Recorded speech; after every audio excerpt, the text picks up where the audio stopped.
વાંકાનેર નગરપાલિકાની ચૂંટણીમાં 28 બેઠકો માટે ભાજપ, કોંગ્રેસ અને અપક્ષો સહિત 53 ઉમેદવારોએ ઉમેદવારીપત્ર રજૂ કર્યા।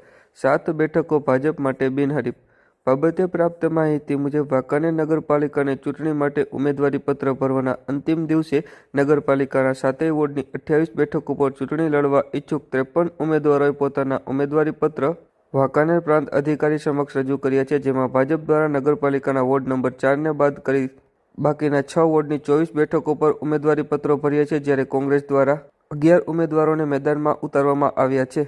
આ સાથે જ વોર્ડ નંબર 7માં બસપાએ 3 સહિત અપક્ષોએ 15 ઉમેદવારોએ ચૂંટણી ફોર્મ રજૂ કર્યા છે। આ સાથે જ વોર્ડ નંબર 1ની ચૂંટણીમાં માત્ર ભાજપના 4 ઉમેદવારોએ જ ઉમેદવારીપત્ર રજૂ કરતા ચારેય બેઠકો ભાજપ માટે બિનહરીફ થઈ છે, જ્યારે વોર્ડ નંબર 5ની 4 બેઠકો માટે ભાજપના 4 અને એક અન્ય એમ કુલ 5 ઉમેદવારોએ ફોર્મ રજૂ કરતા 3 બેઠકો ભાજપ માટે બિનહરીફ છે। એટલે કે ચૂંટણી પહેલા જ વાંકાનેર નગરપાલિકાની 28 બેઠકો પૈકી ભાજપને 7 બેઠકો બિનહરીફ જીતી લેતા ભાજપ બેડામાં ખુશીની લહેર દોડી ઉઠી હોવાની માહિતી ભાજપ અગ્રણીઓ દ્વારા રવિવારે બપોરે 1 વાગ્યે જણાવવામાં આવી છે।